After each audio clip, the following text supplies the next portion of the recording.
Imagine, for a moment, the sound of wind across endless white.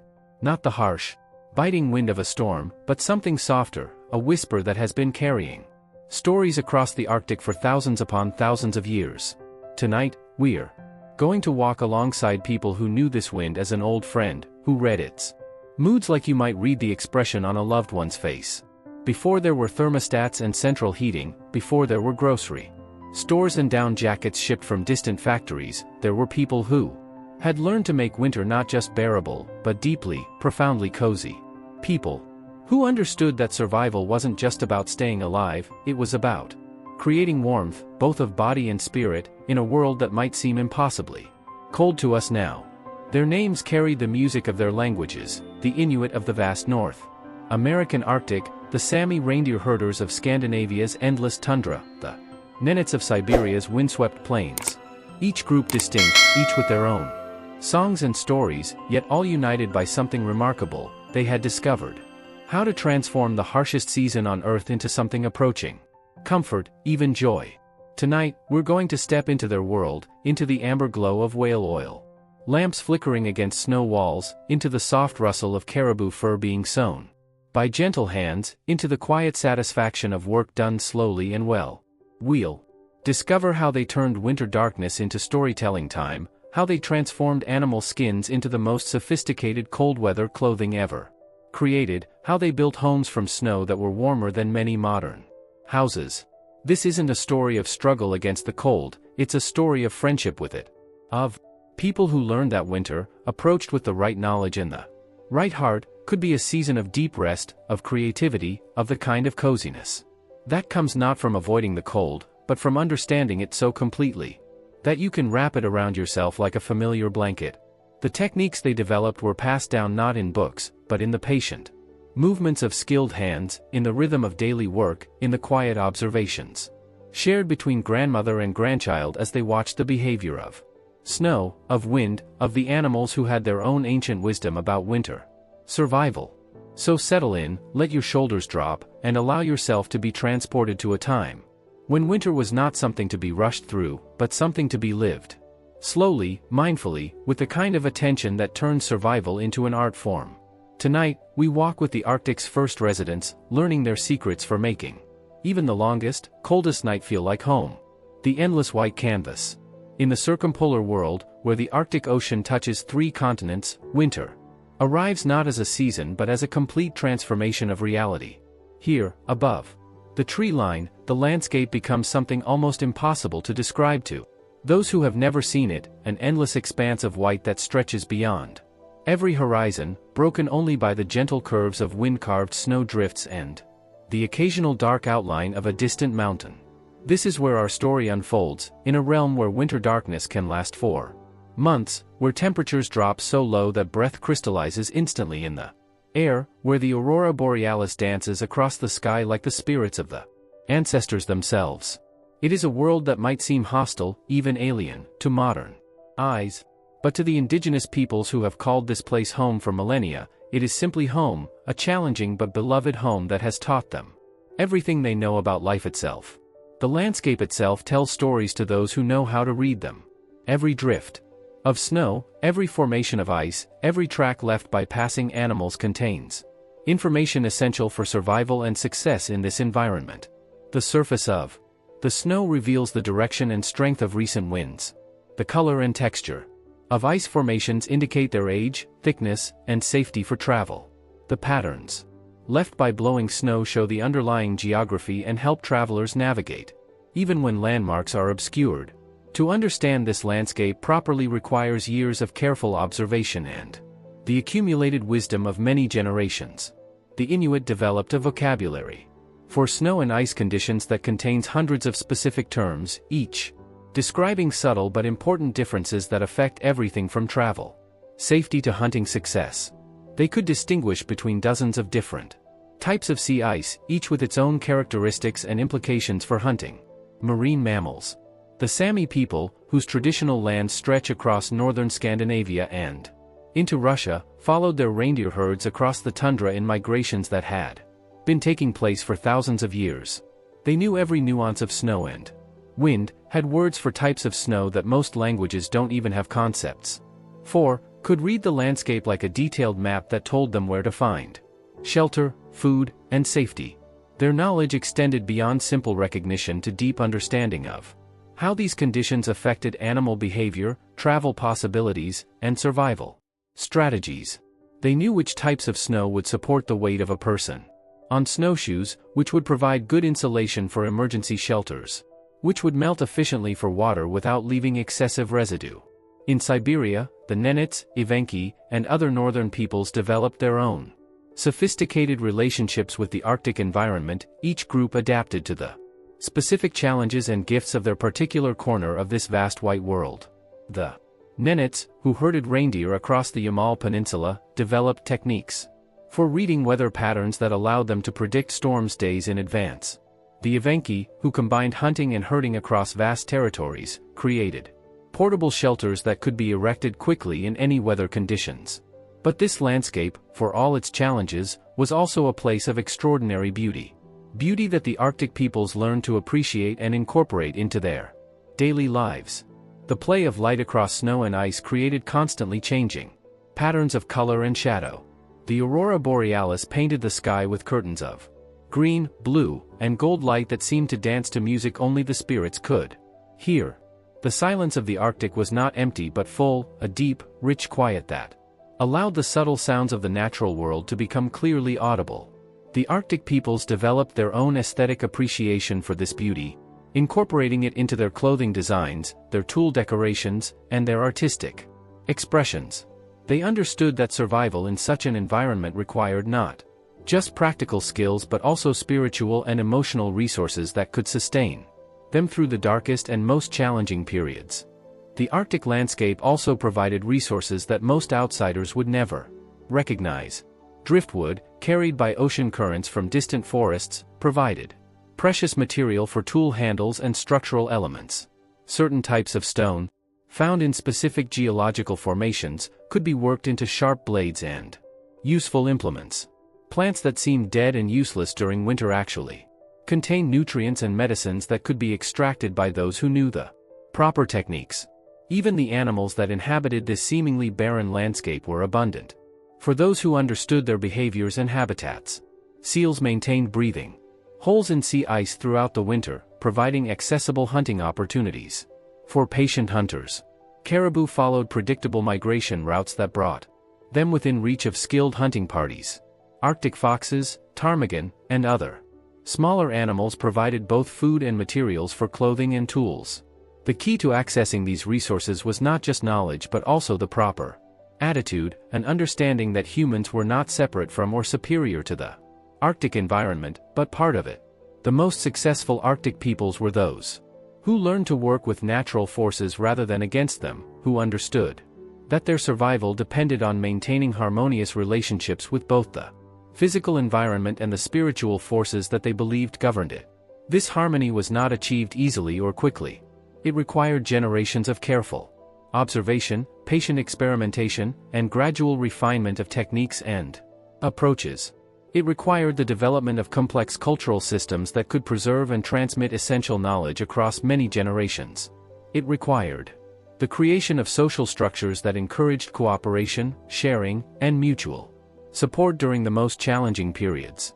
Most importantly, it required a fundamental shift in perspective, from seeing the Arctic as a hostile environment to be conquered or endured, to understanding it as a complex, sophisticated ecosystem that could provide everything necessary for not just survival but genuine prosperity and happiness. This shift in perspective was perhaps the most remarkable achievement of Arctic peoples, enabling them to create lives of meaning, comfort, and joy in what outsiders considered one of the most challenging environments on Earth. The rhythm of Arctic time. To understand how these peoples made winter cozy, we must first understand that their relationship with time itself was different from ours. They lived not by the tick of clocks, but by the subtler rhythms of light and darkness, of animal migrations, of the gradual shifts in weather patterns that told them when to move, when to hunt, when to rest, when to prepare. Winter, in their understanding, was not something to be endured but something to be inhabited. It was the season of stories, of careful handwork, of the deep maintenance of family and community bonds. While summer was the time of constant activity, hunting, fishing, gathering, traveling, winter was the time for turning inward, for the kind of slow, meditative work that built not just the tools they needed for survival, but the cultural knowledge that would be passed down to their children and grandchildren. In the depths of winter, when the sun might not rise for months at a time, these communities created their own light. Not just the practical light of oil lamps and fires, but the metaphorical light of human connection, of shared stories, of the patient teaching of essential skills. A young Inuit girl might spend the darkest months of winter sitting beside her grandmother, learning to sew the tiny, precise stitches that would make waterproof seams in a kayak, or mastering the complex art of preparing sinew thread that would be strong enough to hold together the fur clothing her family's lives depended on. The work was done slowly, methodically, with attention to every detail, because in the Arctic, the quality of your preparation could mean the difference between life and death. But this was not anxious, fearful work. It was calm, contemplative, almost meditative. The repetitive motions of sewing, of scraping hides, of carving bone and antler into tools, created their own rhythm, their own peace. The soft murmur of conversation, the occasional burst of laughter, the gentle correction of a technique, this was the soundtrack of Arctic winter life. Yukai, the Arctic woman who knew every kind of snow. Let us focus our attention on one person, to make this vast story more intimate. Her name was Yukai, and she lived with her family somewhere in the central Canadian Arctic, in the time before European contact, when the old ways were still followed exactly as they had been for centuries beyond counting. Yukai was 28 years old, the mother of 2 children, and considered one of the finest seamstresses in her extended family group. Her hands, strong and nimble from years of precise work, could create clothing so perfectly fitted to the harsh Arctic environment that her family could stay warm and dry even in the most challenging conditions. On this particular morning, as we join her story, the winter darkness is just beginning to give way to the faint gray light that marks midday in the deepest part of the Arctic winter. Yukai has been awake for some time, lying quietly in the family sleeping area of their snow house, listening to the subtle sounds that tell her about the world outside. The wind has a particular quality today, steady but not fierce, with none of the sharp howling that warns of an approaching storm. She can hear it whispering around the curved walls of their home, but it's a peaceful sound, almost musical. The snow house itself makes its own gentle sounds, the soft settling of the snow blocks, the occasional small crack as the structure adjusts to the temperature changes. These are good sounds, sounds that tell her their home is solid and secure. Her husband, Siku, sleeps peacefully beside her, and she can hear the quiet breathing of their children in the sleeping robes nearby. For a few moments, she simply lies still and appreciates this, the warmth of their shared body heat under the carefully arranged caribou fur blankets, the absolute security of their shelter, the knowledge that her family is safe and comfortable even as winter wind plays across the landscape outside. This moment of quiet appreciation is not unusual for Yukai. She has learned, as all Arctic peoples learned, to notice and treasure the small comforts, the subtle pleasures that made life not just survivable but genuinely good. The warmth of fur against skin, the soft light of the seal oil lamp flickering against the curved snow walls, the feeling of being completely enclosed and protected while the vast Arctic world continued its ancient patterns outside. The architecture of coziness. Slowly, Yukai rises from the sleeping platform, careful not to disturb her family. She moves with the quiet efficiency of someone who has performed these morning routines thousands of times. First, she checks the seal oil lamp that has been burning all night, its wick turned low but never allowed to go completely out. The flame dances gently in its shallow stone bowl, casting warm light against the smooth ice-glazed interior walls of their home. This lamp, the kullik, as it's called in her language, is far more than just a source of light. It is the heart of their home, the thing that makes their snow house not just a shelter, but a place of warmth and comfort.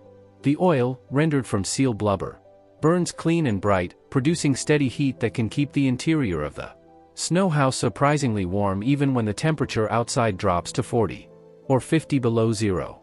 But maintaining the kullik requires skill and constant attention. The wick, made from moss that was gathered during the brief summer months, must be trimmed regularly to produce the right size flame.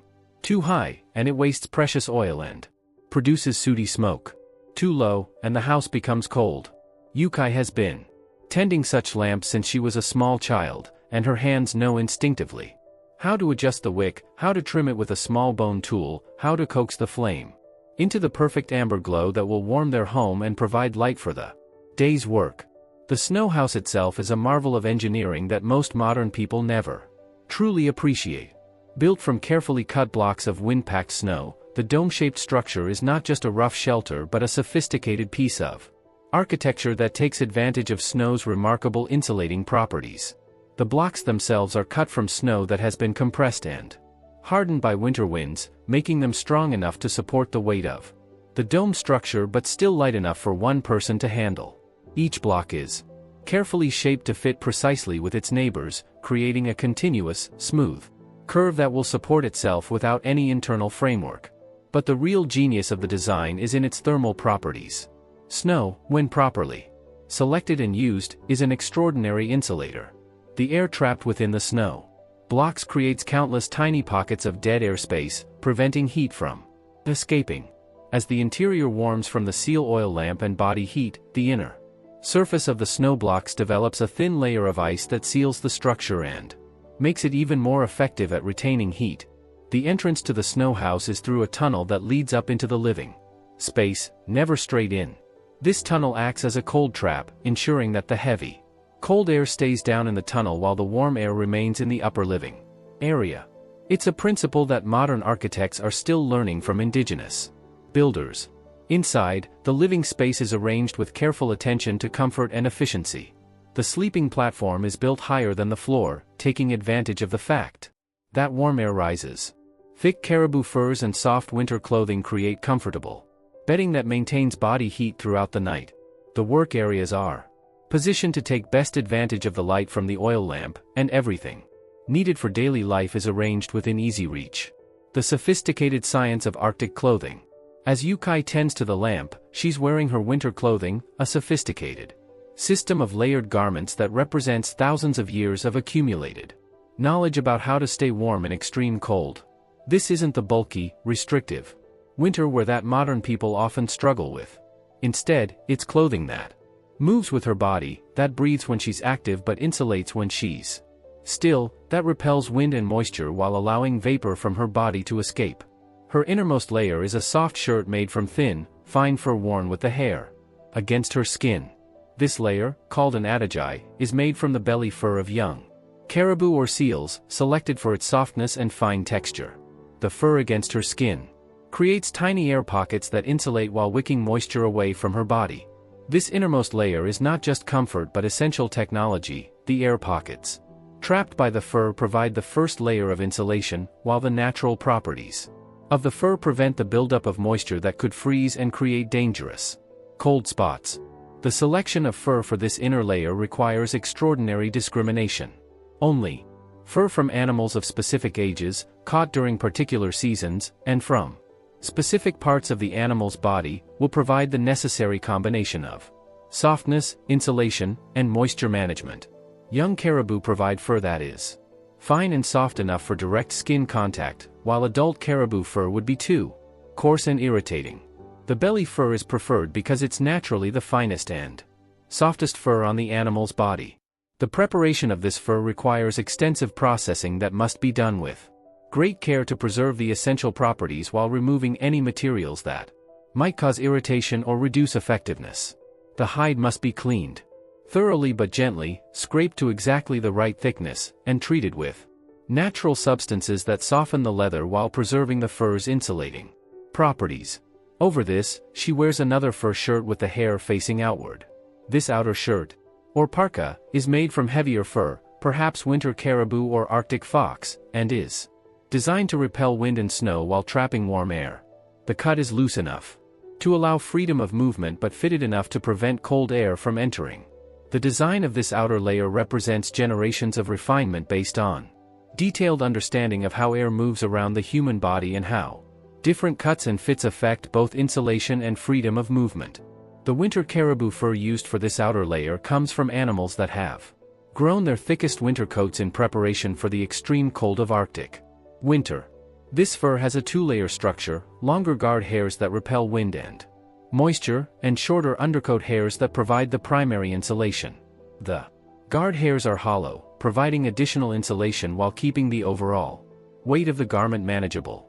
Arctic fox fur, when available, provides even superior insulation due to its extremely dense structure and natural oils that repel moisture. However, Arctic fox fur is more difficult to obtain and requires different processing techniques to preserve its optimal characteristics. The preparation of Arctic fox fur requires particular attention to maintaining the natural oils that give it its water-repelling properties. The construction of the outer parka involves complex pattern making that takes into account not just the shape of the human body but also the ways in which people move while performing various Arctic activities. The pattern must accommodate the full range of arm movements needed for hunting, the bending and stretching required for camp work, and the specific postures involved in activities like kayak paddling or dog sled driving. The shoulders and arms of the parka are cut with extra fabric that allows for reaching and stretching without pulling the garment tight against the body, which would reduce its insulating effectiveness.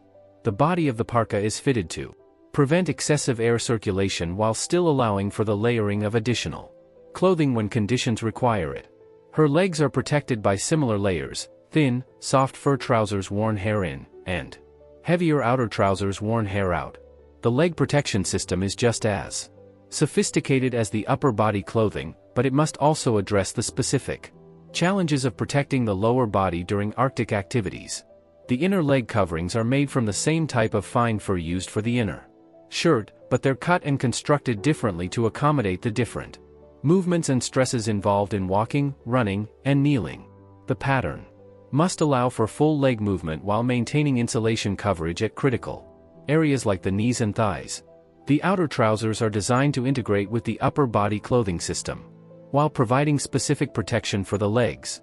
They must be waterproof enough to protect against snow contact, wind-resistant enough to prevent cold air penetration, but flexible enough to allow for all the movements required in Arctic life.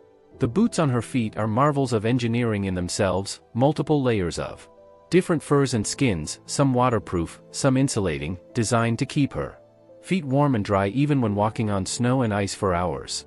Arctic footwear represents perhaps the most sophisticated technology in the entire clothing system, because feet are both the most vulnerable to cold injury and the most difficult to keep warm due to their distance from the body's core and their contact with cold surfaces. The outer layer of the boots is made from the waterproof skin of seals or other marine mammals, processed to remain flexible even in extreme cold while providing complete protection against moisture. This outer shell must be tough enough to resist wear from ice and rough surfaces, yet flexible enough to allow for natural foot movement and the sensitivity needed for walking safely on varying Arctic surfaces. Inside the waterproof shell, multiple layers of fur provide insulation while managing moisture that inevitably develops from foot perspiration. Different types of fur are used in different parts of the boot: fine, soft fur against the skin, denser fur for primary insulation, and specialized fur in areas that receive the most wear or moisture exposure. The sole of each boot is a complex construction that provides insulation from below while maintaining enough sensitivity for safe walking on ice and snow. Layers of fur, specially processed hide, and sometimes additional materials like grass or moss, create a sole that insulates effectively while providing adequate traction and protection from sharp ice or frozen ground. Every seam in these garments has been sewn with extraordinary care, using sinew, thread and special stitching techniques that make them completely waterproof. The stitches are so fine and even that they're almost invisible, each one placed with the precision of a master craftsperson. This isn't rushed work or casual work. This is the kind of patient, meditative handwork that creates not just clothing, but art. The waterproof seaming techniques represent one of the most sophisticated aspects of Arctic clothing technology.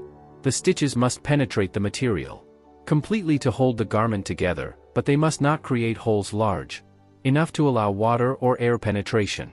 This requires needles of exactly the right size, thread of precisely the right thickness, and stitching techniques that compress the material around each stitch to create a watertight seal.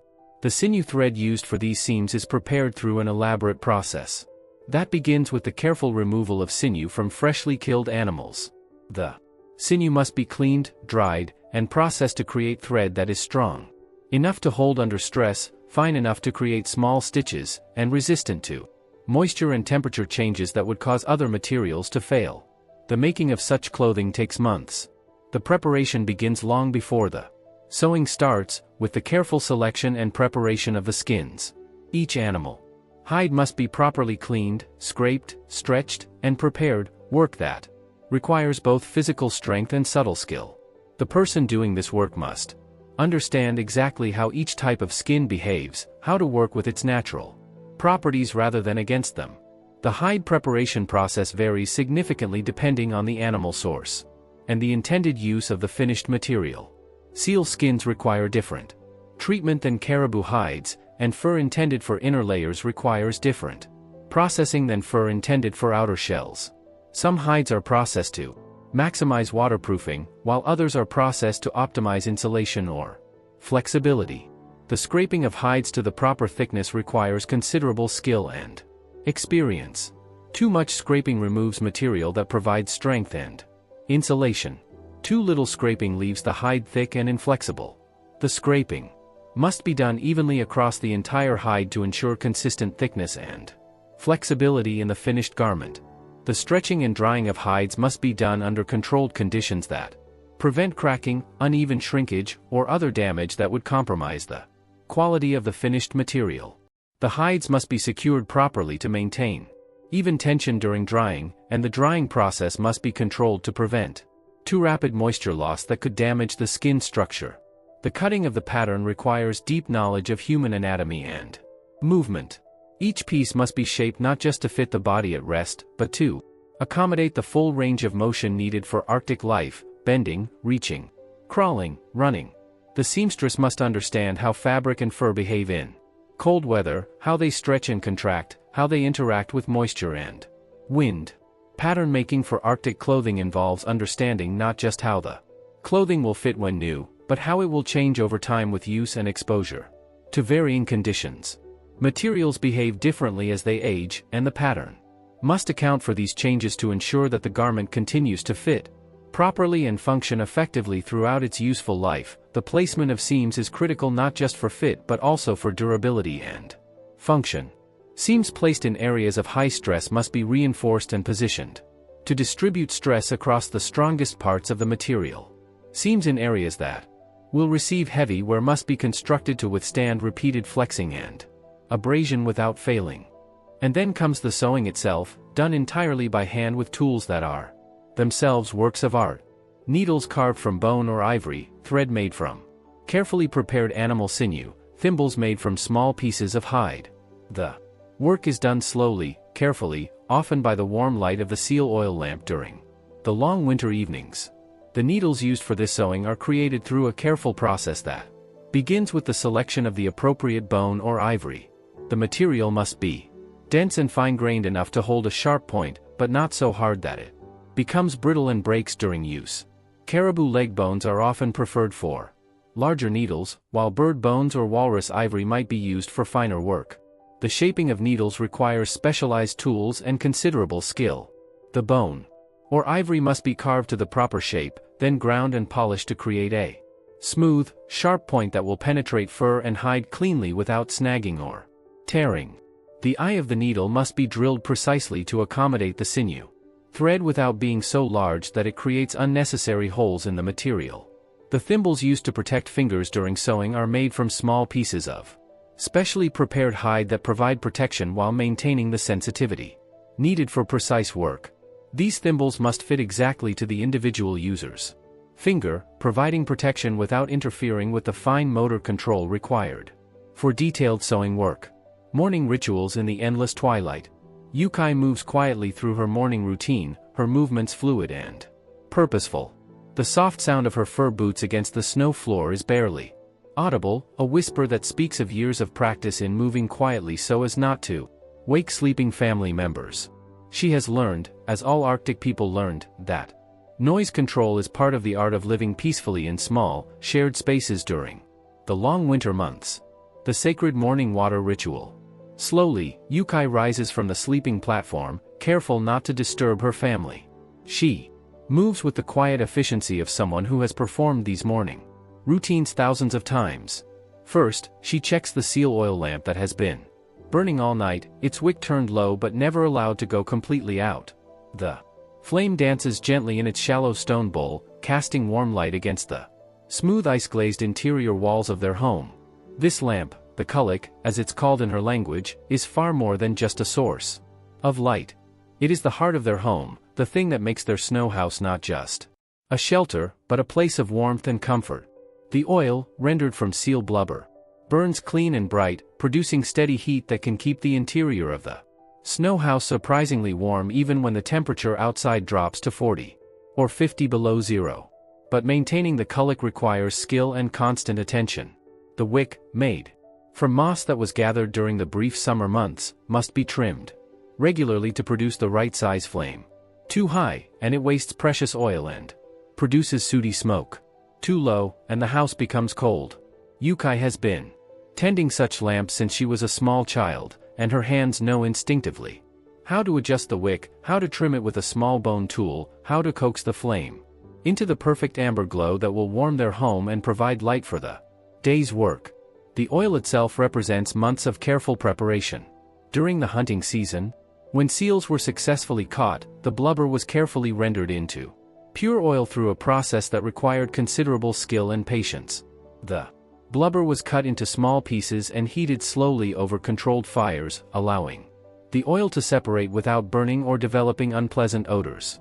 The rendered oil was then stored in specially prepared containers made from seal stomachs or other waterproof materials, where it would remain fresh and usable throughout the winter months. The moss wicks also required careful preparation. During the brief summer season, when the tundra briefly bloomed with Arctic vegetation, specific types of moss were gathered, cleaned, and prepared for use as lamp wicks. The moss had to be of exactly the right type, too coarse and it would burn too quickly, too fine, and it wouldn't hold enough oil to burn steadily. The best moss was found in particular locations that were known to experienced gatherers, places where the right combination of moisture, sunlight, and soil conditions produced moss with ideal burning characteristics. The preparation of the moss involved careful cleaning to remove debris and insects, followed by drying to the proper moisture content. Too dry, and the moss would burn too quickly and produce a harsh flame. Too moist, and it wouldn't ignite properly or would smolder rather than burn cleanly. The prepared moss was stored in special containers that protected it from moisture while allowing air circulation to prevent mold or deterioration. She first attends to the household's most essential need, water. In a snow house, water doesn't come from a tap, it comes from snow that must be carefully melted and purified. But not just any snow will do. Yukai knows the subtle differences between types of snow, knowledge that would seem impossibly detailed to an outsider but is simply practical necessity to her. Fresh, clean snow from the surface might seem ideal, but it often contains too much air and melts down to almost nothing. Wind-packed snow is better, denser, cleaner, more economical to melt. But the very best water comes from snow that has been aged just right, compressed by its own weight into a texture that's almost like ice but still easy to break apart. The selection of proper snow requires understanding of how different weather conditions affect snow formation and aging.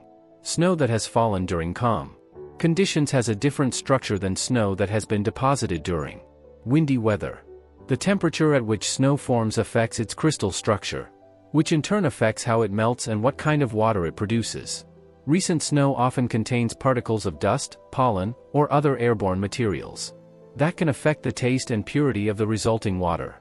Older snow that has been compressed and aged often filters out these impurities naturally, producing cleaner, better-tasting water. However, snow that has been exposed to wind and weather for too long can accumulate different types of contamination from the surrounding environment. Yukai has learned to evaluate snow by visual inspection, touch, and even taste, determining its suitability for different purposes. Some snow is best for drinking water, while other snow might be better for cooking or for purposes where absolute purity is less important. She can tell by looking at snow whether it will Melt efficiently, whether it will produce clear water, and whether it contains any substances that might affect its safety or flavor. She uses a specialized scoop, carved from bone and polished smooth by years of use, to gather snow from the supply stored in one corner of their home. This scoop is not just a functional tool but a carefully designed implement that reflects generations of refinement and improvement. The size and shape of the scoop allow for efficient gathering of snow while minimizing the effort required. The smooth surface prevents snow from sticking and allows for easy emptying into containers. The scoop itself represents considerable craftsmanship. The bone was selected from a specific part of a caribou or seal skeleton, chosen for its density, strength, and workability. The carving was done with specialized tools, gradually shaping the bone into the optimal form through patient work that required both technical skill and artistic sense. The polishing was accomplished through repeated use and occasional treatment with fine abrasives that created the smooth surface essential for efficient function. The snow goes into a skin container that sits near the kulak, where the gentle heat will slowly melt it into clear, clean water. This process takes time. Nothing in Arctic life is rushed, but the slow melting preserves the pure taste and ensures that the water stays at the perfect temperature for drinking and cooking. The skin container itself is another example of sophisticated Arctic technology. Made from the processed hide of a seal or caribou, the container is completely waterproof yet flexible enough to be easily handled and stored. The preparation of such containers requires extensive knowledge of hide processing techniques, including proper cleaning, scraping, stretching, and treatment with natural substances that enhance waterproofing while preventing deterioration. The positioning of the water container near the lamp requires careful attention to temperature control. Too close to the flame, and the water becomes too hot and may even boil, wasting precious fuel and creating excessive steam. Too far from the flame, and the melting process becomes inefficiently slow. Yukai has learned through years of experience exactly where to position the container for optimal melting while maintaining proper water temperature. As the snow slowly melts, Yukai monitors the process, occasionally stirring the contents or adjusting the position of the container to ensure even heating. She watches for signs that indicate the water is ready, the complete disappearance of ice crystals, the proper temperature for immediate use, the clear color that indicates complete melting without burning or overheating. The resulting water is not just a utility but a precious resource that represents considerable time, skill, and fuel expenditure to produce. Every drop is valued and used efficiently, with different grades of water allocated to different purposes, based on their relative importance and the quality requirements of specific uses. While the snow melts, Yukai checks on the family's clothing, a task that requires constant attention during the winter months. In the Arctic, your clothing is literally your life support system, and maintaining it properly is not optional. She examines each garment carefully, looking for signs of wear, loose stitches, or damage that could compromise its effectiveness. She finds a small hole in one of her son's mittens, barely visible, but something that could let in cold air and lead to frostbite if not repaired immediately. This kind of preventive maintenance is an integral part of Arctic life. You fix small problems before they become large ones, because in this environment, large problems can quickly become life-threatening. The repair work is done with the same careful attention that went into the original construction. Yukai selects a piece of fur that matches the original as closely as possible, then cuts a tiny patch that will fit perfectly over the hole. Her needle, made from a sliver of bone that has been polished until it's almost like ivory, slides smoothly through the thick fur. Each stitch is placed with precision, not just to hold the patch in place but to maintain the wind and waterproof integrity of the entire garment. This work is done not with impatience or frustration, but with the calm satisfaction of someone maintaining something precious. The mittens were made with love and skill, and they deserve the same love and skill in their maintenance. The repetitive motion of the needle, the soft texture of the fur under her fingers, the gradual completion of a task well done, these are the small pleasures that make winter mornings not just bearable, but quietly satisfying. The art of Arctic breakfast. By the time Yukai finishes her sewing, the rest of the family is beginning to wake. Her husband Siku stretches and yawns, his breath briefly visible in the cooler air. Away from the lamp. Their children, Malik, who is 7, and little Siku, barely 3. Wake slowly, reluctantly leaving the warmth of their sleeping robes. Breakfast in the Arctic is unlike breakfast anywhere else. There are no grains, no fruits, no vegetables in the traditional sense. Instead, the morning meal consists of foods that would seem exotic to most modern people but represent the perfect nutrition for life in extreme cold: rich, fatty seal meat, dried fish, and perhaps some berries that were gathered during the brief summer and preserved in rendered fat. But this isn't simply a matter of grabbing whatever is handy. The preparation and presentation of food is another area where Arctic peoples developed sophisticated techniques that turn survival into something approaching culinary art. Siku takes on the task of preparing the seal meat. The piece he selects has been hanging in the cold storage area of their home, a section where the temperature stays just above freezing, cold enough to preserve the meat perfectly but not so cold that it becomes difficult to work with. The meat itself is dark red, almost purple, rich with the kind of fat and nutrients that human bodies need to generate heat in cold climates. He cuts the meat with a specialized knife, the blade made from slate that has been napped to an edge sharp enough to slice through the toughest materials. The cutting is done with careful attention to the grain of the meat, each slice made to maximize both nutrition and flavor. Some pieces are cut thin for quick cooking over the lamp's flame. Others are cut into small cubes that will be eaten raw, their rich fat content providing instant energy and warmth. The cooking method is as elegant as it is simple. A flat stone, worn smooth by years of use, is heated over the seal oil flame until it reaches the perfect temperature for searing meat.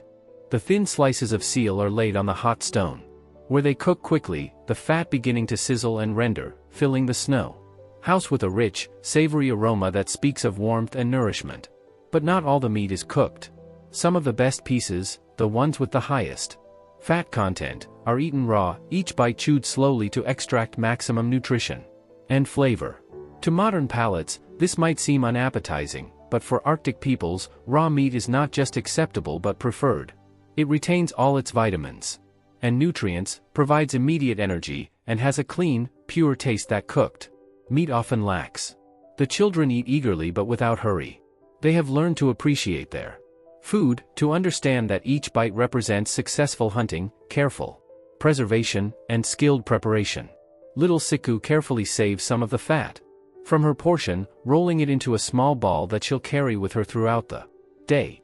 This fat will provide quick energy if she gets cold or tired, and it will also serve as a kind of lip balm to protect against the drying effects of cold air. As they eat, the family talks quietly about the day ahead. These conversations are not rushed planning sessions but gentle, meandering discussions that allow everyone to share their thoughts and concerns. Malik mentions that he noticed new animal tracks near their home yesterday, perhaps Arctic foxes looking for scraps.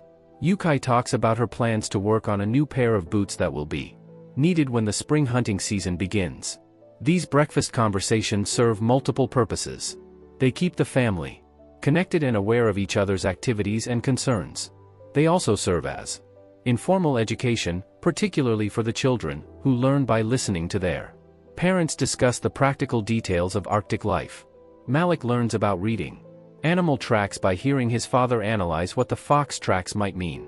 Siku learns about the properties of different materials by listening to her mother plan the construction of new boots, the patience of preparation. After breakfast, the family settles into the day's work. In winter, much of this work takes place inside the warm, comfortable environment of their snow house. This isn't the frantic indoor activity of people trapped by bad weather, it's the calm, purposeful work of people who understand that winter is the time for certain kinds of essential tasks. Yukai's primary task today is working on a new parka for her husband. This is not a project that will be completed quickly. A well-made parka requires weeks or even months of careful work. But that's exactly the point. The slow, methodical process of creating something essential with your own hands is one of the ways Arctic peoples made winter not just tolerable but deeply satisfying. The parka she's making will replace one that's starting to show signs of wear after several years of use. She's planned this project carefully, selecting the skins during the previous hunting season, preparing them throughout the fall, and now, in the deep winter, doing the actual construction. The main body of the parka will be made from the winter coat of a large male Caribou, killed during the late fall when the fur is at its thickest and most insulating. This skin has been prepared with extraordinary care, cleaned, scraped, stretched, and softened until it has the texture of thick, supple leather but retains all the insulating properties of the original fur. But a parka is not just one piece of material sewn into a simple shape. It's a complex garment made from many different materials, each chosen for its specific properties and each requiring different preparation techniques.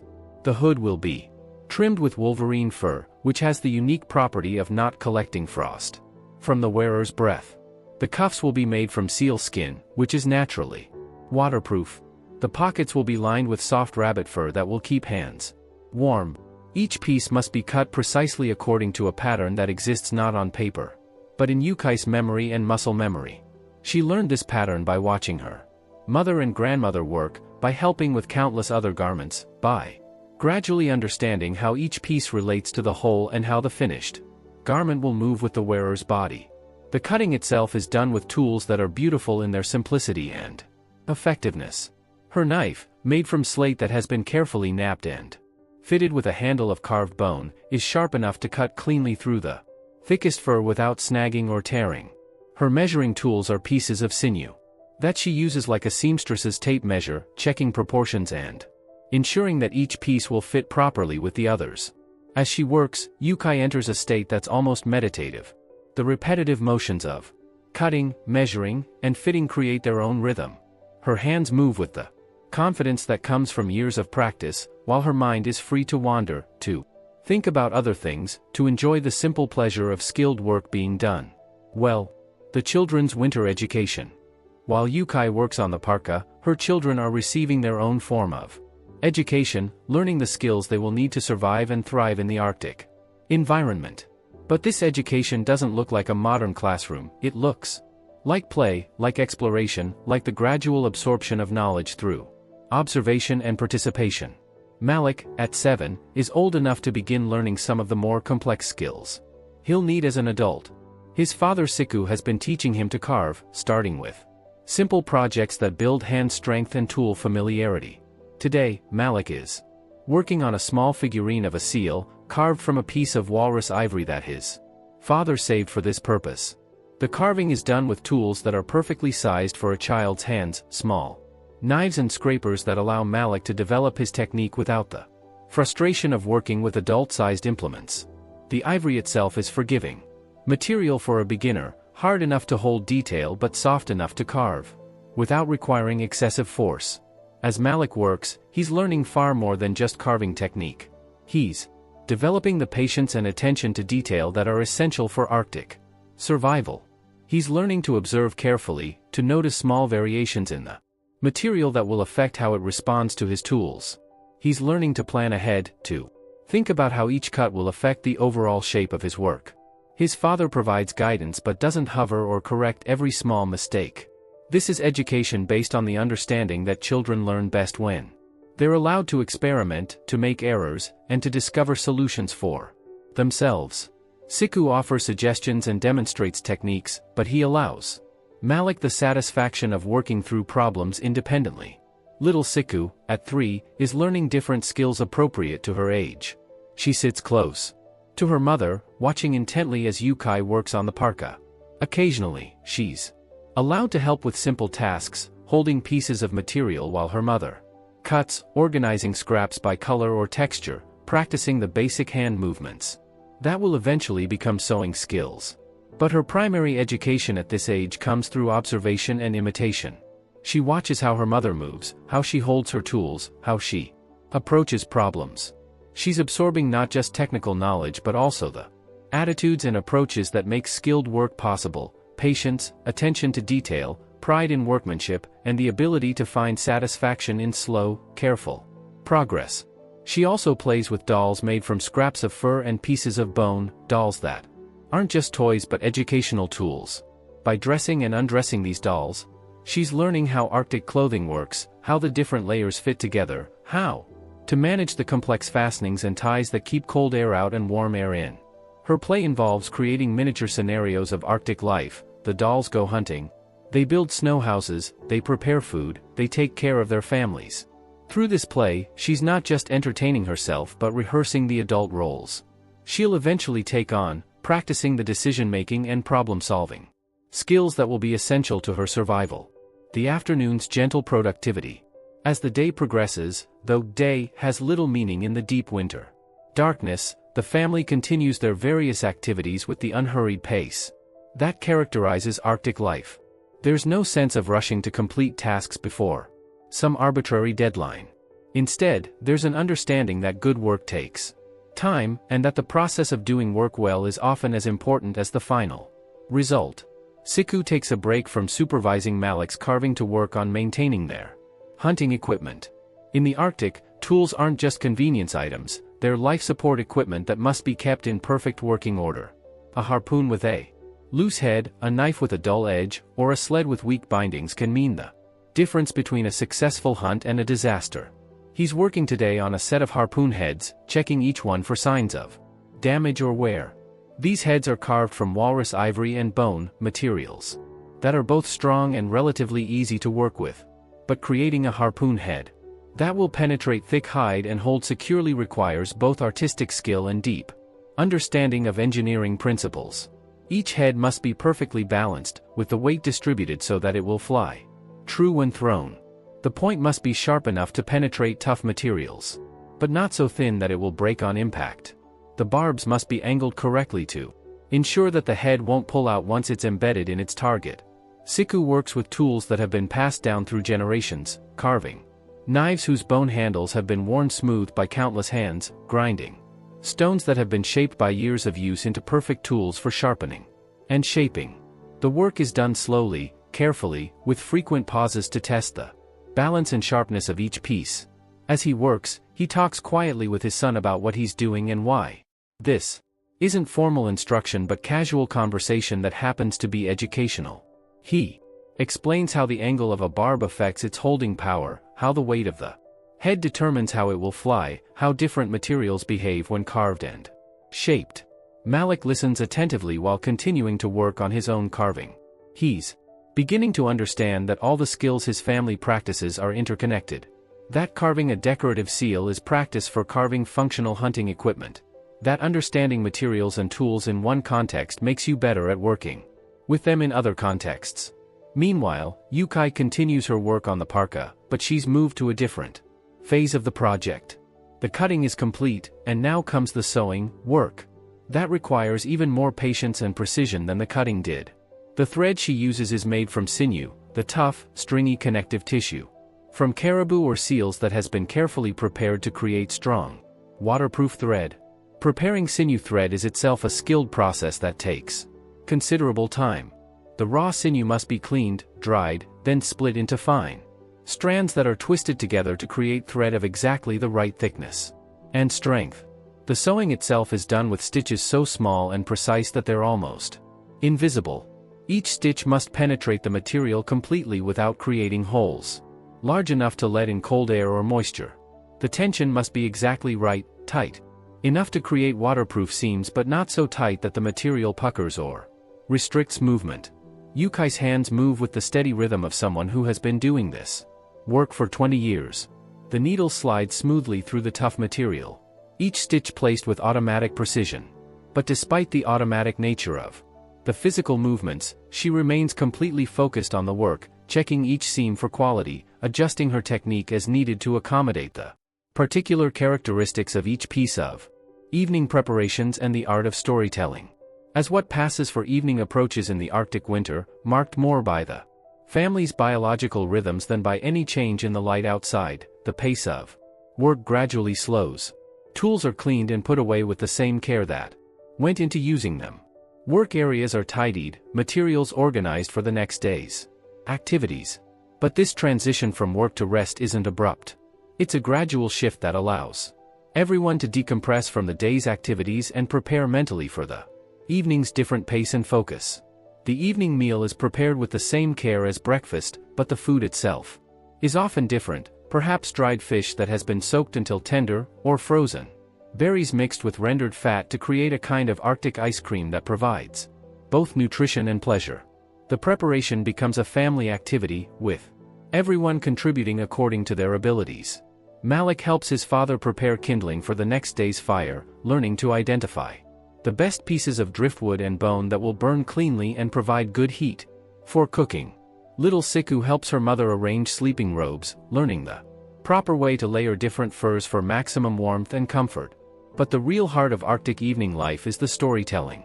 As the family settles in around the warm glow of the seal oil lamp, as the wind whispers around their snow house and the aurora perhaps dances across the sky outside, Siku begins to tell stories. These aren't casual entertainments but essential cultural education.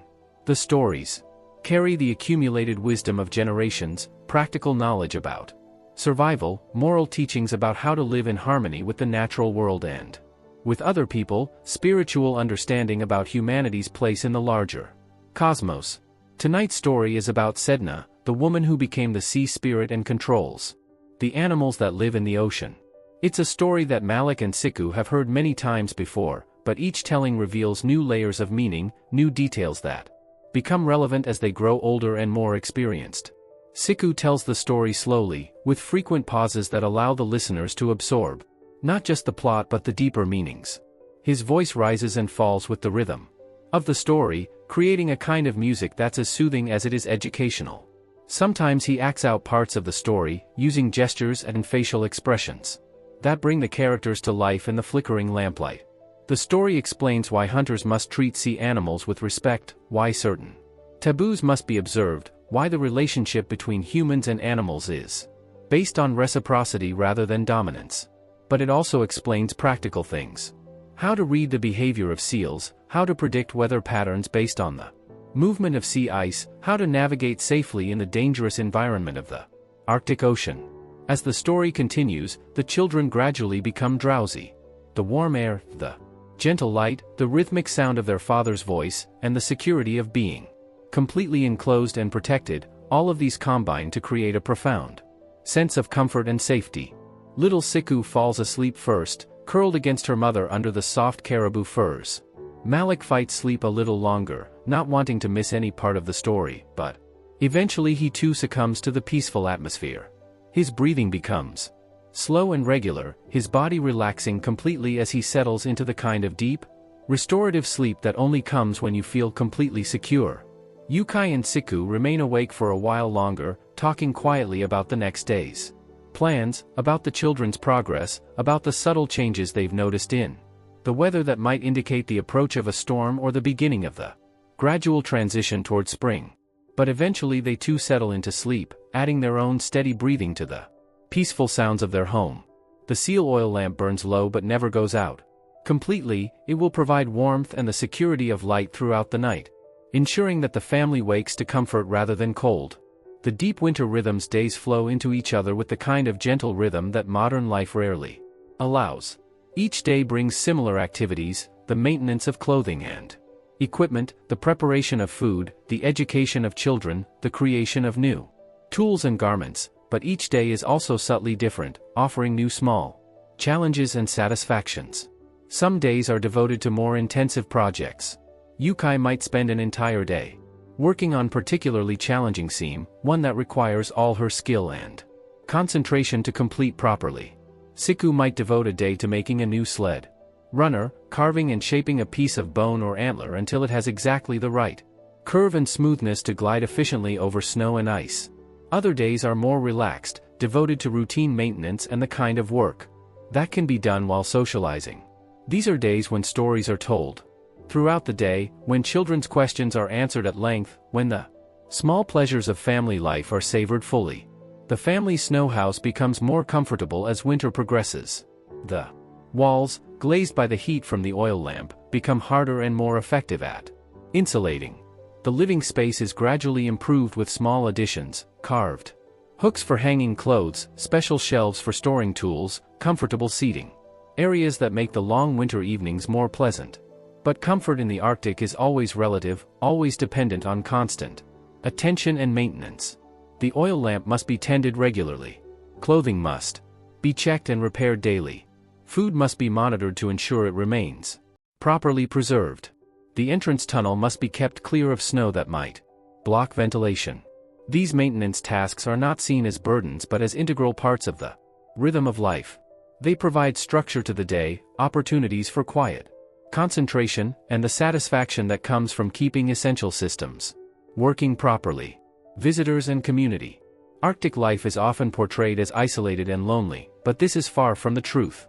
Even in the depths of winter, when travel is difficult and dangerous, Arctic communities maintain strong connections with each other.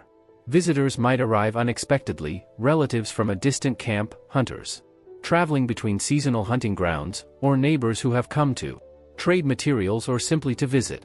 The arrival of visitors is always a cause for celebration, an opportunity to share news, exchange stories, and strengthen the social bonds that are essential for survival in this challenging environment. When visitors arrive at Yukai and Siku's home, the hospitality is immediate and generous. Space is made in the snow house, additional seal oil lamps are lit to provide more warmth and light, and the best food is prepared and shared. There's no question of whether the family can afford this generosity. Hospitality is not an option but an obligation, a fundamental principle of Arctic life. The visitors bring news from other camps, stories of successful hunts or difficult weather, updates on the movements of animal herds that will affect everyone's hunting plans. But they also bring less tangible gifts, new songs, new stories, new techniques for solving common problems. A visiting grandmother might show Yukai a slightly different way of stitching waterproof seams. A traveling hunter might demonstrate a new method for sharpening bone tools. Children from different families play together, learning new games and sharing their own innovations. These visits can last for several days, turning the single-family snow house into a bustling social center. Additional sleeping space is created by hanging extra furs and rearranging the living area. The cooking area becomes more active as larger quantities of food are prepared for the extended group. The conversations during these visits are wide-ranging and unhurried. Practical matters are discussed, where the best hunting has been, which routes are safe for travel, what the weather patterns have been in different areas. But there's also time for more philosophical discussions, for the sharing of dreams and spiritual experiences, for the kind of deep conversation that strengthens not just individual friendships but the entire cultural community. When the visitors eventually leave, they take with them not just memories but practical knowledge that will help them in their own survival efforts. They might carry new techniques for food preservation, new patterns for clothing construction, or new songs that will help them pass their own long winter evenings. The transition towards spring. As winter progresses, even in the depths of the coldest months, there are subtle signs that the season is not endless, that change will eventually come. These signs are almost imperceptible to untrained observers, but to Arctic peoples who have learned to read their environment with extraordinary sensitivity, they provide hope and practical information about the timing of seasonal transitions. The quality of the light begins to change first, becoming slightly less blue, slightly warmer in tone. The aurora appears at different times and in different parts of the sky. The behavior of animals changes in subtle ways. Arctic foxes become more active during certain parts of the day, ravens appear more frequently near human habitations. These changes don't mean that spring is imminent, it might still be months away. But they indicate that the deepest part of winter has passed, that the long cycle toward warmth and light has begun again.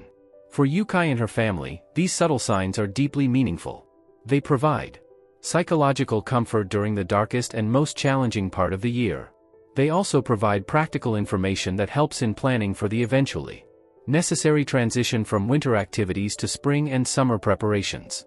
Winter clothing projects like Yukai's parka take on new urgency as spring approaches. The garments that will be needed for spring hunting and travel must be completed while there's still time for the careful, unhurried work that produces the highest quality results. Food stores are monitored more carefully, and decisions are made about which preserved food should be used first and which should be saved for the critical transition period when winter hunting becomes unreliable but spring opportunities haven't yet begun. But these practical preparations don't create anxiety or impatience. They're simply part of the natural rhythm of Arctic life, as predictable and manageable as any other seasonal activity. The family continues to enjoy the deep winter period, understanding that it too is finite and precious in its own way. The completion of winter projects. As our time with Yukai and her family draws toward a close, winter itself is beginning. It's slow, subtle transition toward the eventual arrival of spring. But this transition is still months away, and there's much satisfaction to be found in the completion of long winter projects and the deep comfort of established routines. Yukai's parka is finally nearing completion. Weeks of careful work have resulted in a garment that is not just functional but beautiful, a piece of clothing that represents the highest levels of both technical skill and artistic achievement. The main body is assembled, all seams sewn with the tiny, precise stitches that will keep out wind and moisture. The hood has been attached with special attention to the way it will sit on the wearer's shoulders and move with his head movements. The final details are being added now, decorative trim made from different colored furs arranged in traditional patterns that identify the garment as coming from their particular cultural group. These patterns are not arbitrary decorations, but cultural markers that carry deep meaning about family relationships, regional identity, and spiritual beliefs. The wolverine fur trim around the hood edge is sewn with special care, each piece positioned to take maximum advantage of the fur's unique properties.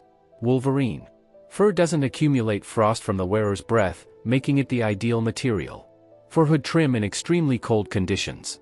But wolverine fur is also relatively rare and difficult to obtain, making it a precious material that must be used with great respect and skill.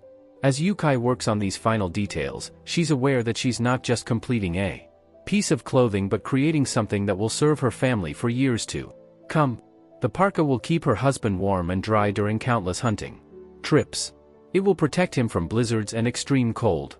It will enable him to provide for his family even in the most challenging conditions. But beyond its practical function, the parka is also a statement of love and commitment. Every stitch represents hours of careful work done with her husband's comfort and safety in mind. Every detail reflects her understanding of his particular needs and preferences. The finished garment will be not just functional but perfectly fitted to his body and his activities. When she finally completes the last seam and trims the final thread, Yukai experiences the deep satisfaction that comes from finishing a significant project. Well, she holds the completed parka up to the light of the seal oil lamp, examining her work for any flaws or areas that might need additional attention.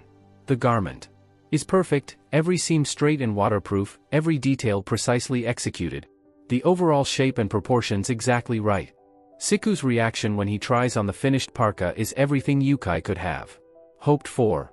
The fit is perfect, allowing him complete freedom of movement while providing optimal insulation and wind protection. The craftsmanship is flawless, representing the highest traditions of their culture's clothing-making expertise. But his reaction is not just about the technical quality of the garment. He understands the love and commitment that went into its creation, the countless hours his wife spent working by lamplight to ensure his comfort and safety. The parka represents not just her skill as a seamstress but her devotion as a partner, and her understanding of what he needs to be successful in his role as hunter and provider. The children's growing skills. As winter projects reach completion, it becomes clear how much Malik and little Siku have learned during these long, quiet months. Their skills have developed gradually, almost imperceptibly, but the cumulative effect is significant. Malik's carving has progressed from simple, crude attempts to work that shows real skill and artistic promise. His seal figurine, worked on steadily throughout the winter, has become a recognizable and attractive piece that demonstrates his growing understanding of both animal anatomy and carving technique. More importantly, he has developed the patience and attention to detail that are essential for all Arctic skills. He can now work on a project for hours without becoming restless or frustrated. He notices small details in materials and technique that would have escaped his attention at the beginning of winter. He takes pride in doing careful, precise work rather than rushing to complete projects quickly. Little Siku has made her own progress, appropriate to her age and developmental stage. Her play with dolls has become more sophisticated, incorporating accurate details about Arctic life and demonstrating her growing understanding of adult roles and responsibilities. She can now help with simple household tasks in ways that are genuinely useful rather than just cute attempts to imitate grown-up activities. She has also learned to sit quietly and watch adult work for extended periods, absorbing techniques and approaches through careful observation. This ability to learn through watching will serve her well as she grows older and begins to take on more complex tasks that require direct instruction and practice. Both children have absorbed countless stories during the long winter evenings, building their knowledge of cultural values, practical information, and spiritual understanding. They can now retell many of these stories themselves, demonstrating their growing mastery of their cultural heritage. Perhaps most importantly, both children have learned to find satisfaction and entertainment in the slow, quiet activities that fill Arctic winter life. They don't require constant external stimulation or novelty to be content.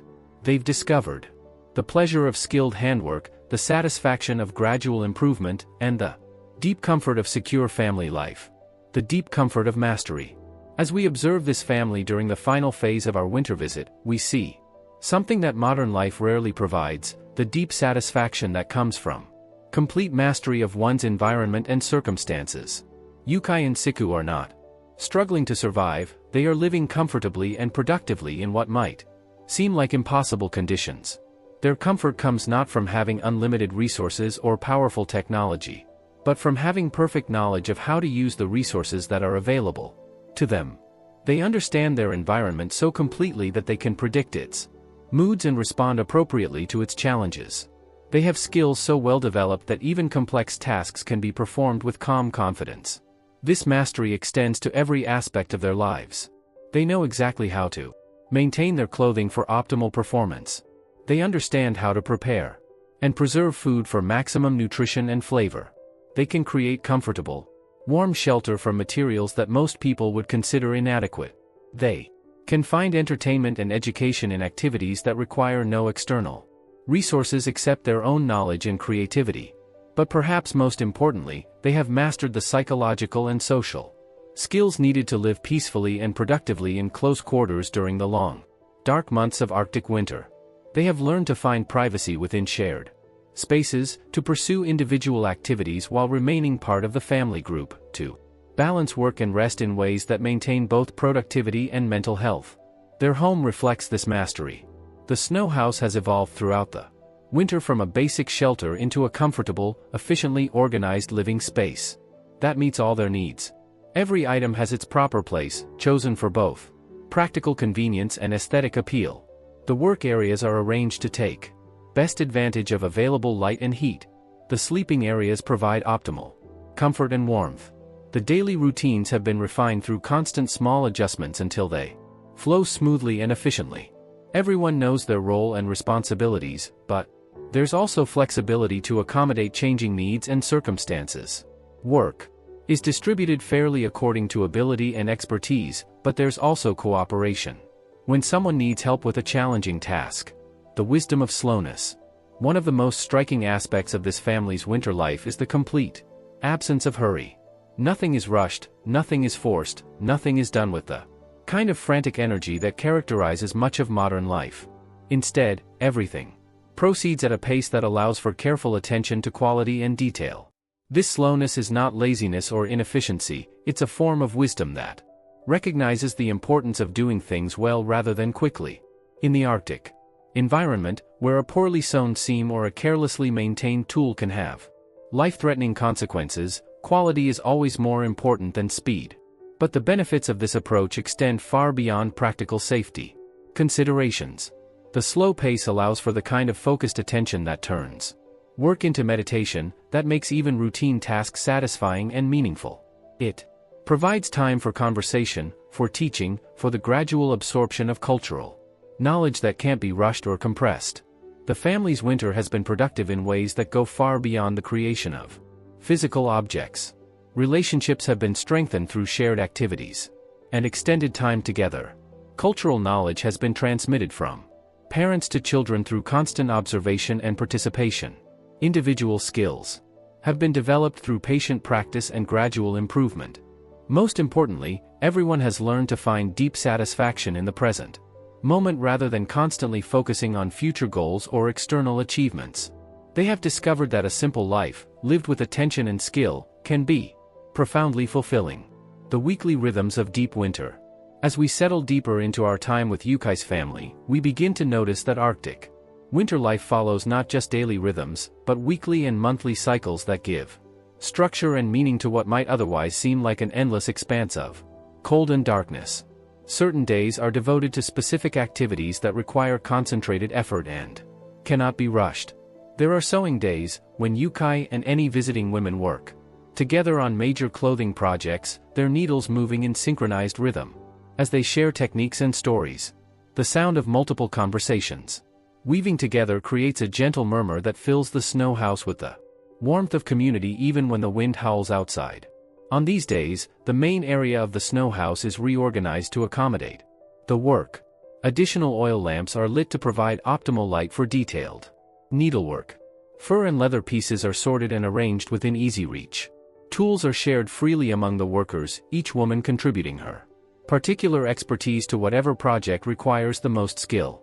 The children on these days learn different lessons than usual. They watch the collaborative process, understanding how skilled people work together to accomplish complex tasks. They see how knowledge is shared freely, how techniques are demonstrated patiently, how mistakes are corrected gently without criticism or frustration. Little Siku sits quietly in the corner, playing with scraps of fur that the women give her, practicing the basic hand movements that will eventually become sewing skills. She arranges the scraps by color and texture, creating her own patterns and designs that reflect her developing aesthetic sense. Malik helps by organizing tools, threading needles, and carrying materials from one worker to another. He's learning the vocabulary of sewing, the names of different stitches, the properties of various materials, the sequence of steps required to complete complex projects. This knowledge will serve him well when he begins making his own hunting equipment, much of which requires the same careful attention to detail and precision that characterizes women's clothing work. The art of Arctic cooking. Other days are devoted to food preparation activities that go far beyond the simple daily meals we've observed. These are the days when special foods are prepared. Delicacies that require time and skill to create properly, foods that will be saved for special occasions or shared with visitors as expressions of hospitality and respect. One such day begins with Siku announcing that the weather conditions are perfect for making a particular type of preserved meat that can only be prepared when the temperature and humidity are exactly right. The process requires several days of careful work, but the result will be food that can be stored for months without spoiling and that provides optimal nutrition for long hunting trips. The preparation begins with the selection of the meat itself. Siku examines several pieces of caribou that have been hanging in the cold storage area, choosing only those that have exactly the right texture and fat content. The meat must be fresh enough to retain its nutritional value but aged enough to have developed the proper consistency for the preservation process. The cutting of the meat is done with ceremonial care, each slice made according to traditional specifications that have been refined over centuries of experience. The pieces must be exactly the right thickness to dry properly. Too thick and they won't preserve completely, too thin and they'll become tough and lose their nutritional value. As Siku works, he explains the process to Malik, who watches with intense concentration. This is knowledge that the boy will need when he becomes a hunter himself, and the teaching is done with the gravity appropriate to such essential information. Malik learns not just the practical steps of the process, but the reasoning behind each decision, the signs to watch for that indicate proper progress, the adjustments that must be made if conditions change. The actual preservation process involves a combination of air drying, smoke treatment, and careful temperature control that requires constant monitoring for several days. The meat is arranged on specially constructed racks made from carved bone and sinew, positioned to take advantage of the air currents in the snow house while being protected from contamination or excessive moisture. Throughout the process, the entire family participates in monitoring and maintaining the proper conditions. Everyone learns to recognize the subtle changes in color, texture, and aroma that indicate the meat is progressing properly. Through each stage of preservation, the children compete to be the first to notice when adjustments need to be made, turning the work into a kind of educational game that keeps everyone engaged and alert. The finished product is not just preserved food but a kind of Arctic delicacy, meat, that has been transformed through skill and patience into something that's both nutritionally perfect and genuinely delicious. When the process is complete, the family shares a meal of the preserved meat, savoring both its flavor and the satisfaction of having created something valuable through their own knowledge and effort. The craft of tool making. Still other days are devoted to the creation of the specialized tools that make Arctic life possible. These are perhaps the most meditative and satisfying activities of winter life, requiring the kind of focused attention and gradual progress that turns work into a form of art. Today, Siku has decided to create a new hunting knife, a project that will require several weeks of careful work but will result in a tool that could serve his family for generations. The process begins with the selection of materials, a piece of slate that he's been saving for exactly this purpose, bone for the handle, sinew for the binding, and small pieces of other materials that will provide functional and decorative details. The slate itself is a remarkable piece of stone, dense and fine-grained, with natural fracture patterns that will allow it to be shaped into an extremely sharp and durable blade. Siku has been carrying this piece of slate for months, waiting for the right time and circumstances to begin working with it. The initial shaping of the blade is done through a process called knapping, carefully controlled fracturing that removes small flakes of stone to gradually create the desired shape. This work requires not just skill but also deep understanding of the stone's natural properties, the ability to read its grain and fracture patterns, the knowledge of exactly where and how to apply pressure to achieve the desired results. Each strike of the knapping tool must be precise and purposeful. Too much force, or force applied at the wrong angle, can shatter the entire piece and waste months of planning. Too little force produces inadequate flakes that don't advance the work efficiently. The rhythm of the knapping becomes almost musical, a steady pattern of small, precise impacts that gradually reveal the knife blade hidden within the rough stone. As Siku works, the entire family gathers around to watch and learn. This is education of the highest order, the transmission of knowledge that represents thousands of years of accumulated human experience. Malik pays particular attention, knowing that he will soon be old enough to begin making his own tools. Even little Siku watches quietly, absorbing the patience and precision that characterize all skilled Arctic work. The work progresses slowly, sometimes only a few flakes being removed in an entire session. But each small advancement is deeply satisfying, evidence of skill being applied successfully to transform raw materials into something useful and beautiful. The emerging blade gradually takes shape, its edge becoming sharper and more refined with each carefully placed flake removal. Between knapping sessions, Siku works on the handle, carving it from a piece of caribou antler that has been selected for its strength and beauty.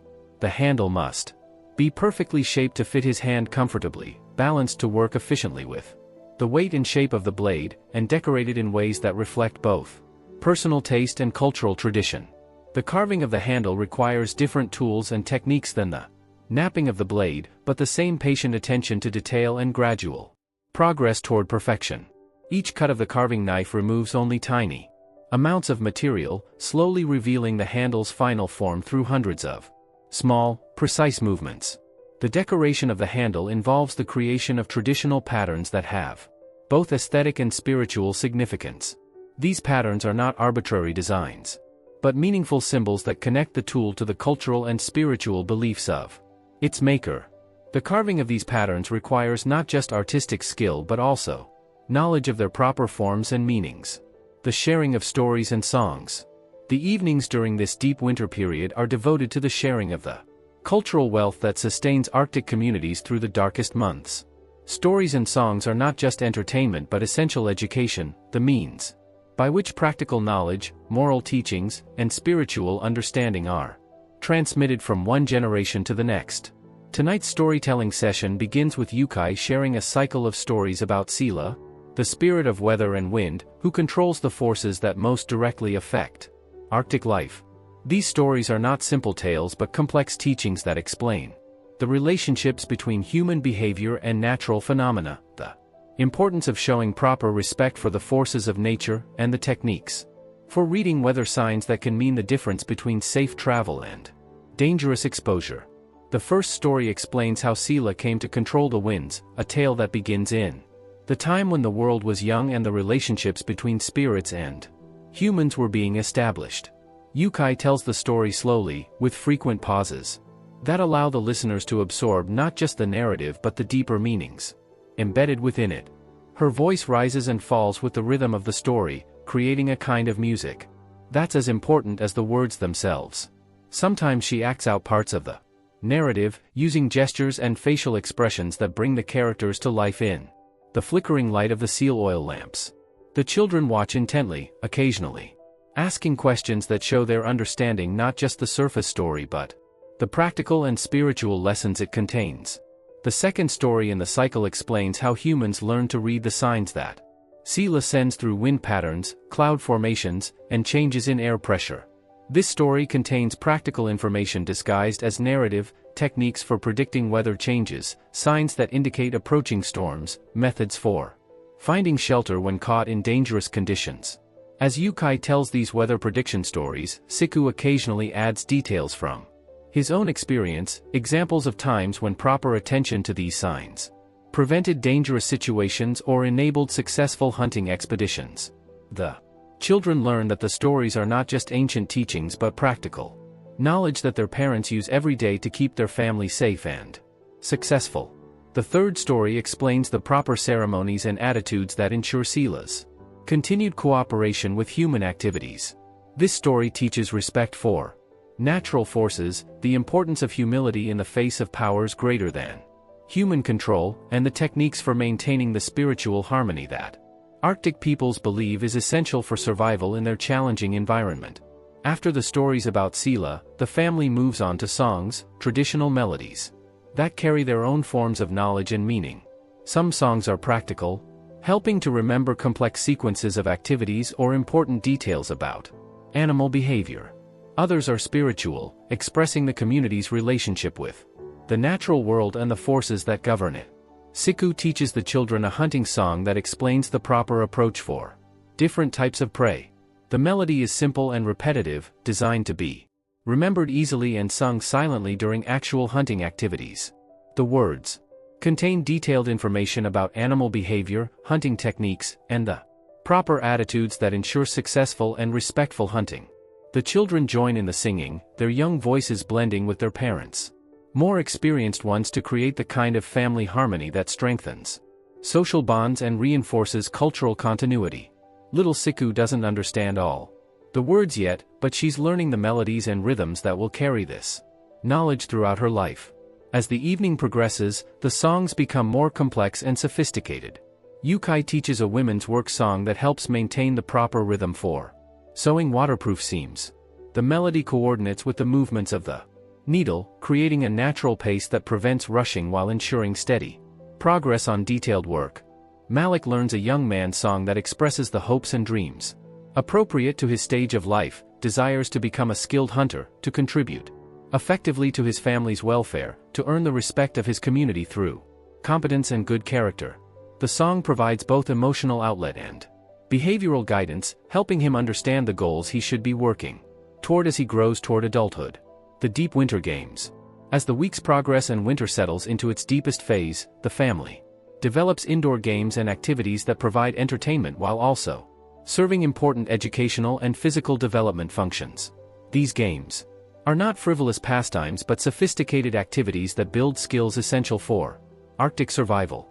One of the most important of these games involves the simulation of hunting scenarios using carved figurines and complex rules that replicate the challenges of actual hunting. Malik and his father spend hours playing these hunting games, which teach strategy, patience, observation skills, and decision-making under pressure. The game pieces themselves are works of art, tiny carved animals that accurately represent the species that are important in Arctic life. Each piece has been carved with careful attention to anatomical detail and behavioral characteristics.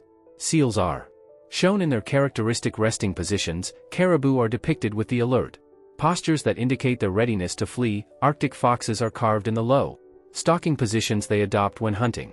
The game board is a detailed map of the local terrain, carved into a flat piece of bone and marked with symbols that indicate different types of landscape features, weather conditions, and seasonal changes. Players must navigate this landscape while pursuing their quarry, making decisions about route selection, timing, and hunting techniques based on changing conditions represented by dice throws and card draws.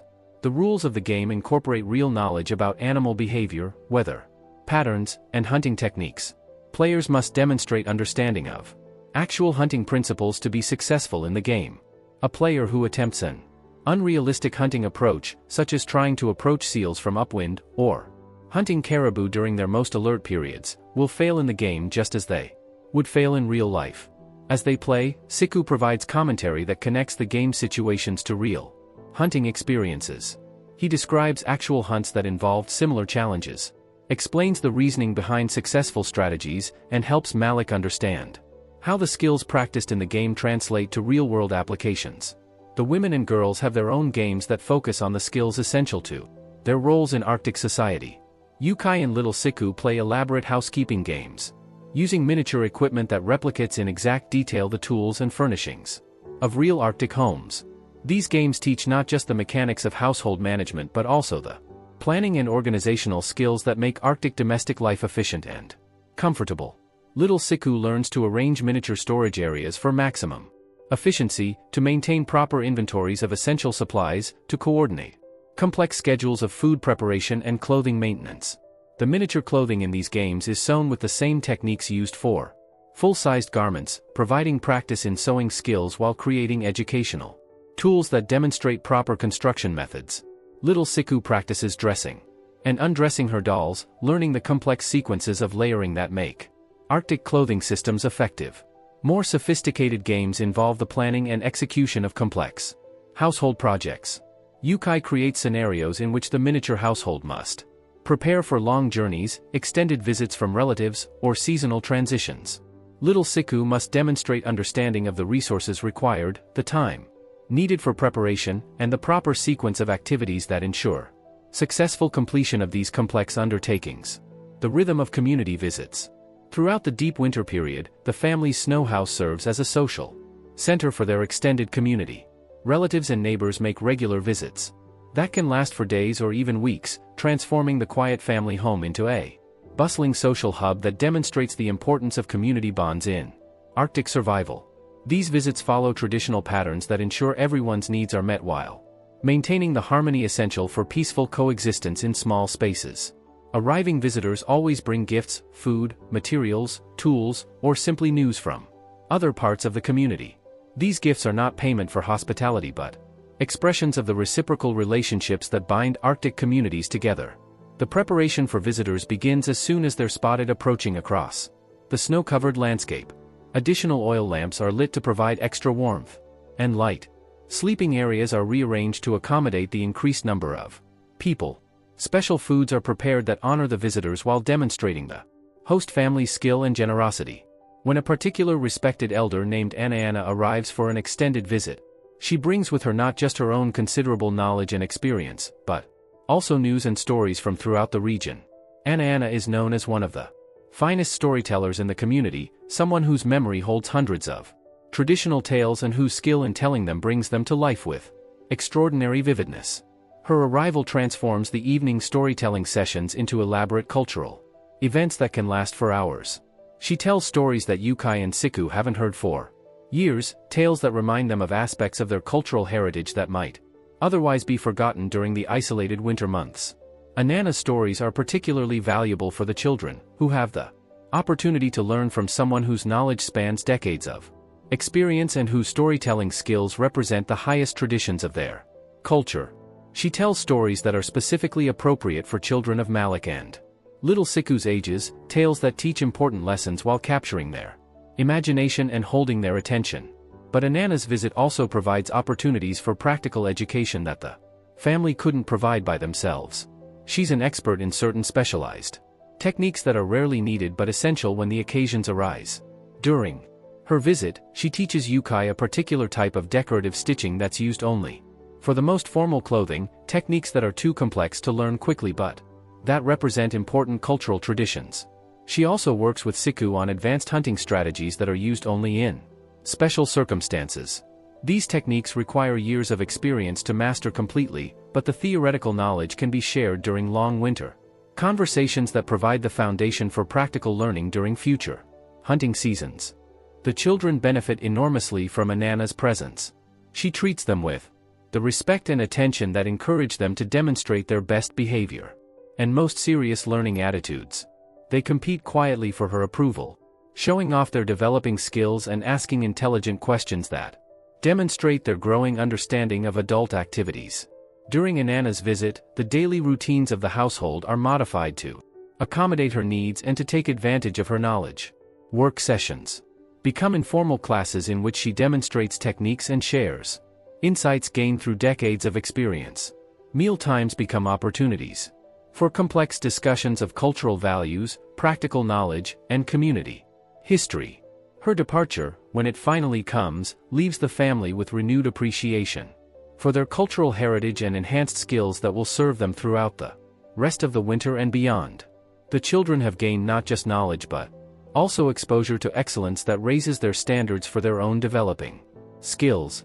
The approach of seasonal change.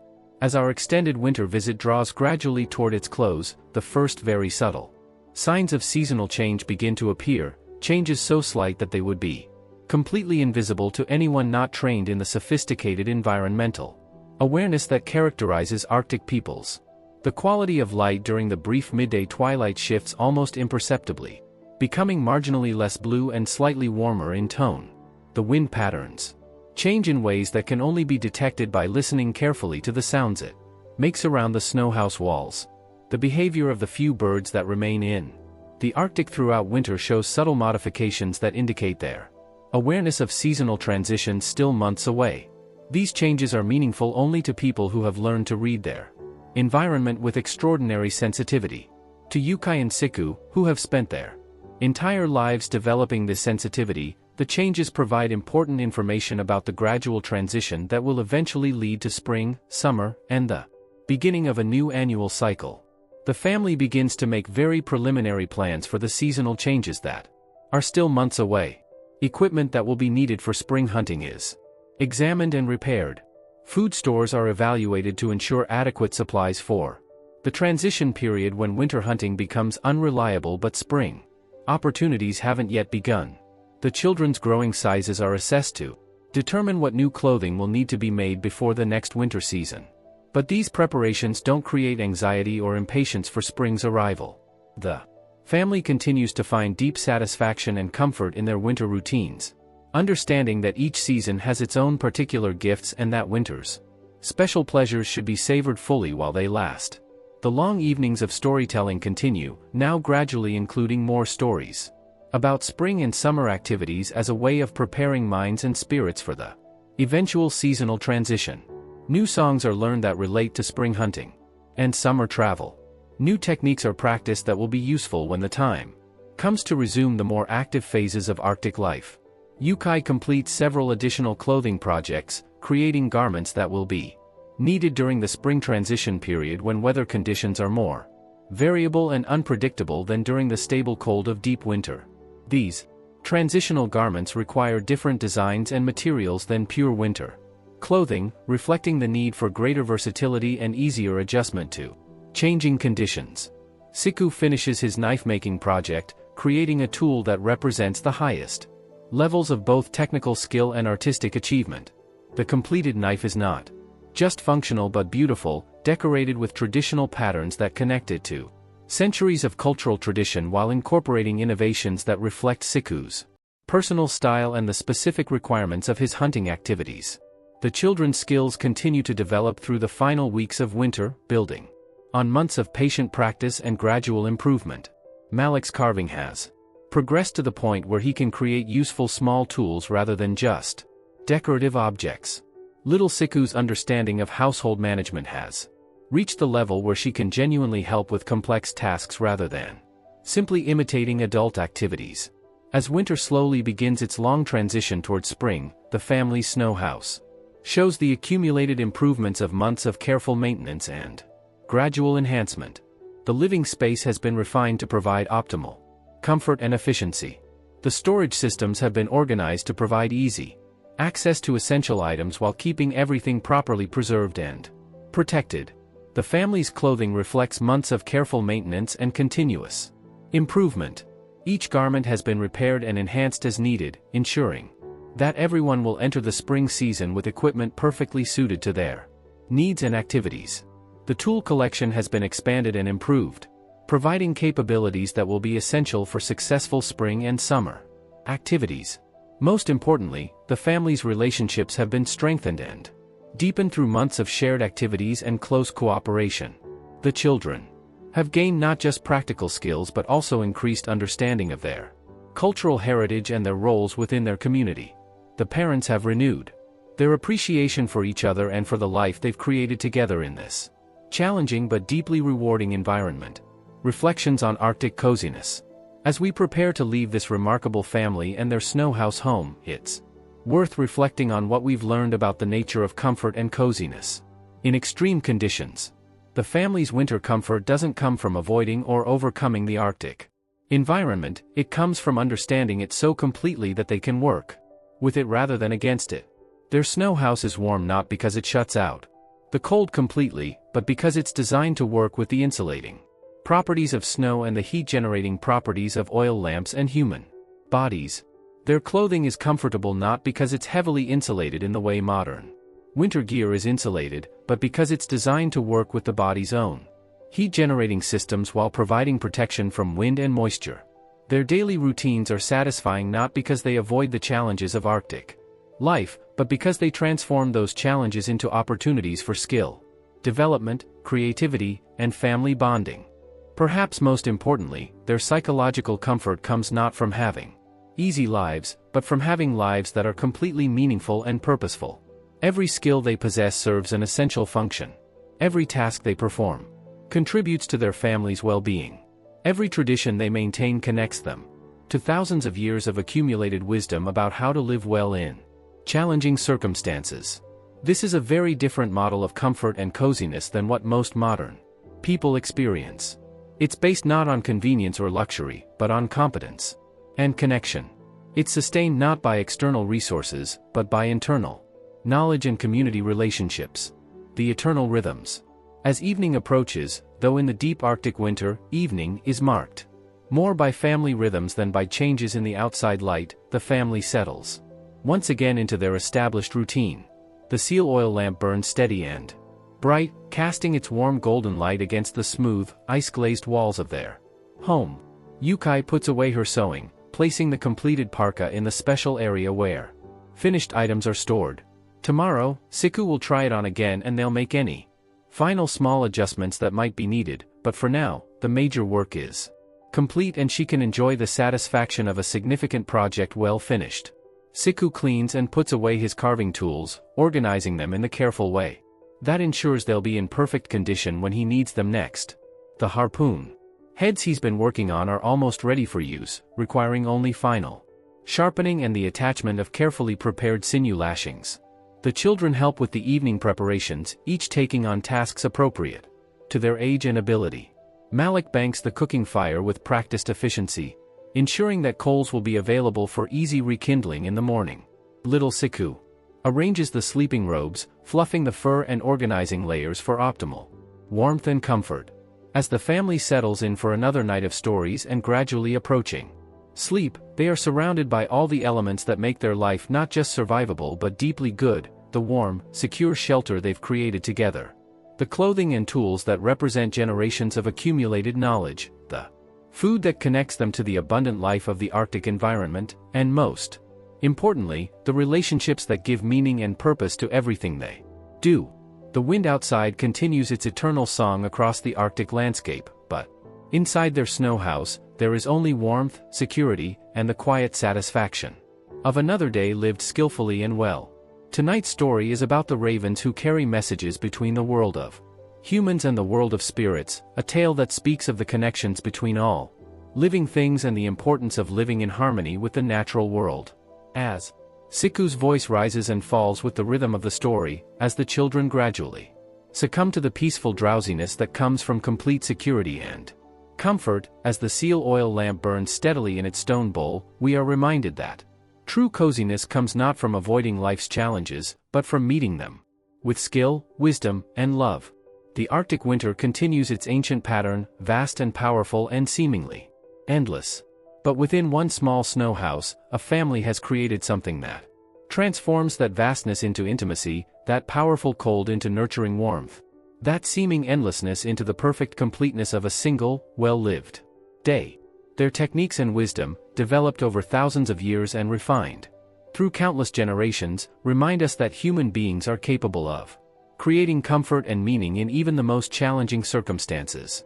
All it requires is knowledge, skill, patience, and the understanding that the deepest forms of coziness come not from what we possess, but from how well we know how to live. Final rest. As the story winds to its close, as the children's breathing becomes deep and regular, as Yukai and Siku settle into their own peaceful rest, the Arctic night embraces their snow house with the same gentle constancy it has shown for thousands of years. The seal oil lamp burns low but never goes out, ensuring that the family will wake to warmth and light. The carefully sewn clothing hangs in readiness for another day of skilled work and quiet satisfaction. The well-maintained tools rest in their appointed places, ready to serve the family's needs with the efficiency that comes from perfect design and careful maintenance. Outside, the aurora perhaps dances across the star-filled sky, its green and gold curtains rippling with ancient, mysterious beauty. The wind sings its eternal song across the endless white landscape, carrying with it the stories of all the Arctic peoples who have ever learned to call this seemingly impossible place home. But inside the snow house, there is only peace, the peace that comes from living in complete harmony with your environment, the peace that comes from possessing all the skills you need to thrive in your circumstances, the peace that comes from being surrounded by people you love and who love you in return. As we take our leave of this remarkable family, as we step back from their intimate world of winter coziness into our own very different lives, we carry with us the memory of what human beings can accomplish when they approach life with patience, skill, and deep respect for the world around them. The Arctic winter continues, as it has for millions of years and as it will for millions more.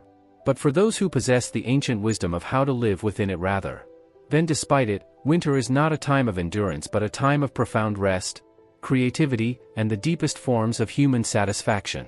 And now, as the seal oil lamp flickers gently in its stone bowl, as the snow walls hold their ancient silence, as the family sleeps in perfect security and warmth, may you too find the kind of rest that comes not from escaping the world's challenges, but from knowing, with absolute certainty, that you possess everything you need to meet them with grace, skill, and quiet joy.